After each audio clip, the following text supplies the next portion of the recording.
TGIF, Friday the 21st of August, 2020. Pastor Ron Jetter, Immanuel Lutheran Church, Grandview, Washington.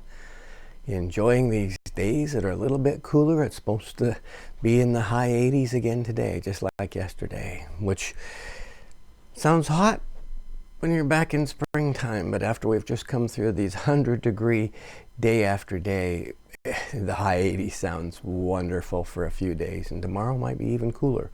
Wow. The last portion of chapter 28 of Genesis speaks of a pledge Jacob made to God. He says, when you bless me, I will return a tenth. I will tithe my blessings. It's a conditional. When I am blessed, Lord, I will give back to you.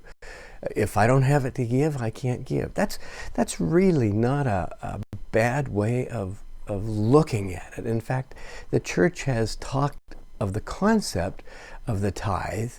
Lutherans are, incidentally, the second lowest givers among denominations. Roman Catholics are the worst in all of Christianity.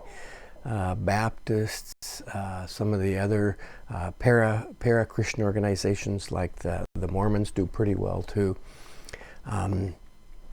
It seems, though, that we don't understand or aren't committed to that tithe because we don't connect it to mission. Kenan Callahan, author of 10 Keys to Unlock Your Mission, which Pastor John Guthridge led us through last year, says this: money follows mission. When you have a very clear mission, when you have a mission theology, when you know what God is calling you as an individual to do within and through your congregation, when you know what your congregation is called to do, money will follow.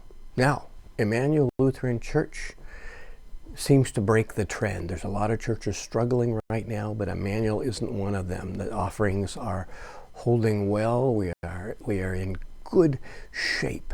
What is our mission? We're still moving forward. We're still calling a pastor, but we are engaged in mission in our neighborhood through our food, and we still give a tenth of everything that comes in to the larger church. And through that, we are doing disaster relief. Not that extra offerings don't help. We are doing mission work in a number of countries. We are present especially in Central East Africa, where the Tanzanian church is growing by leaps and bounds. We have partnerships with the Ulango Kilombero Diocese of the Evangelical Lutheran Church of Tanzania. We had visitors from that church last year speaking to us at Immanuel, if you remember. I got to take them around and tour them for a day before delivering them to the Watsons where they stayed. These are our partners that we help support through our gifts, the gifts that we give and the gifts that we then pass on to the larger church. We do justice work. We're very involved in the conversations about how we go forward as people of different economic and different racial backgrounds, because that's an important conversation as us as Lutherans who are the reconcilers. We're not the ones out there saying, you need to take sides, you need to stand up for this, you need to stand against that. We're the ones who are saying, can we learn to listen? And after listening, can maybe we grow? That's who we are. That's who we've always been. We're not the polarizers. We're not out there trying to offend. We're trying to grow because we understand what Paul says. For all have sinned and are short of the glory of God. We fall vastly short. As I said yesterday, Jacob's ladder, or God's ladder to Jacob in the dream, comes down. We don't go up. We as Lutherans don't talk about how far up the ladder we can get with our righteous deeds and our works and our status and our money and our important titles. And if I had my curtain open, I should open it today, and you can see tomorrow. I've got all these certificates and degrees and whatnots on the wall. And well, I remember when I cleaned out my parents' house after they died. Certificates and awards and things. What do you do with them? My brother didn't want them. He's got his own. My sister didn't want them. She's got his own. I took some of them to honor my father. I've got all of his military uniforms. I couldn't discard those because those mean something to me.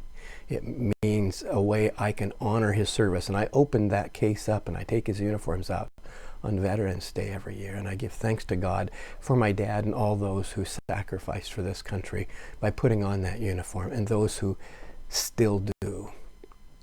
But all the certificates, they all went pretty much in the garbage, except for I kept his hole-in-one plaque in the golf ball that he made it with down in Anaheim, golfing with my Uncle Ray years ago. I've never gotten a hole-in-one, so it's the closest thing I have, I guess. I don't know why I save it. I guess just to say, Dad, I want to continue honoring that part of your life. That's part of what we give back. We honor people by sharing what we have. We honor them by accepting the gifts that they give to us.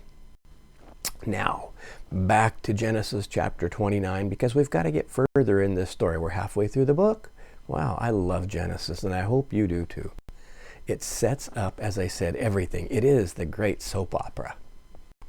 Jacob went on his journey and came to the land of the people of the east, that is, Paddan Aram. As he looked, he saw a well in the field and 3 flocks of sheep lying there beside it. For out of that well the flocks were well watered. The stone on the well's mouth was large, and when all the flocks were gathered there, the shepherds would roll the stone from the mouth of the well and water the sheep, and then put the stone back in its place on the mouth of the well. They weren't going to waste water.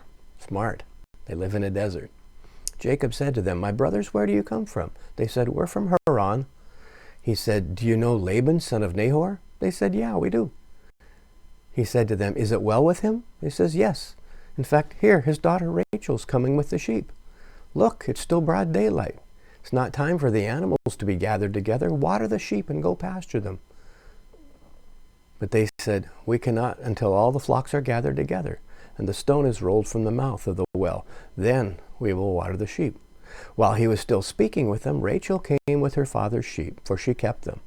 Now when Jacob saw Rachel, the daughter of his mother's brother Laban, and the sheep of his mother's brother Laban, Jacob went up and rolled the stone from the mouth well and watered the flock of his mother's brother Laban. Then Jacob kissed Rachel and wept aloud. And Jacob told Rachel that he was her father's kinsman. He was Rebekah's son. And she ran and told her father. Jacob heard about the news of his sister's son, or Laban heard about the news of his sister's son Jacob, ran and embraced him and kissed him, brought him to the house. "Surely you are my bone and my flesh." And he stayed with them a month. And here's where it gets fun. Laban said to Jacob, "Because you are my kinsman, you should therefore serve me for nothing. Tell me, what shall your wages be?" Because now Jacob is staying there and working with the flocks. Laban had 2 daughters, and the name of the elder was Leah. The name of the younger, as we know, is Rachel. Leah's eyes were lovely, and Rachel was graceful and beautiful.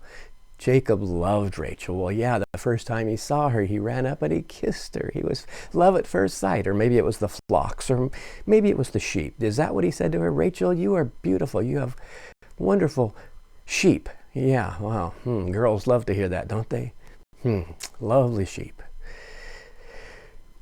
Jacob loved Rachel, so he said to his uncle, "I will serve you 7 years for your younger daughter Rachel." Laban said, "It is better that I give her to you than I should give her to any other man. Stay with me." So Jacob served 7 years for Rachel, and they seemed but a few days because of the love he had for her. 7 years, so now Rachel is getting older every year, as is Jacob. We don't know how old he is, but suppose he's in his mid-20s. We know that Isaac was old. In fact, he's got to be older than that. He's got to be closer to like 40 or so. Isaac was very old and was dying or had died by this time. So Jacob is getting older and older, and here are these 2 daughters of his uncle Laban, and they're probably not spring chickens either. We don't know. We just don't know. All we know is Jacob was lovely and graceful, and Leah had lovely eyes. Yeah. See you tomorrow.